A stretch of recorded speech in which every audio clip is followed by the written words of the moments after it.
These are muscles of the shoulder, including some rotator cuff muscles. Let's start with this large triangular shaped muscle here.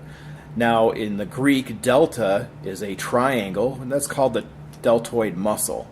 Well, we're going to remove the deltoid muscle so we can see some muscles underneath. Now we're going to see some of the rotator cuff muscles. Rotator cuff muscles have the acronym SITS, S-I-T-S, and rotator cuff muscles are a group of muscles that actually wrap over or around the ball and socket of the shoulder, and what that does is it helps stabilize and also strengthen that joint. So our first S is going to be named in relation to the spine of the scapula, and we're going to call that the supraspinatus muscle. You'll see it goes underneath and over.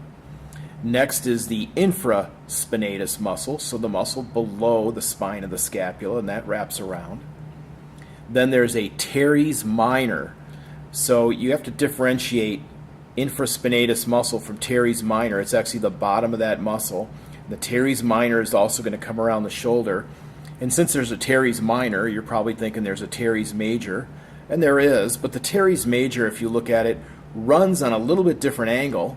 So it's actually going to attach a little bit further down on the arm, and hence is not part of the rotator cuff muscles.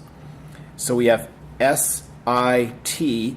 Our last S is subscapularis.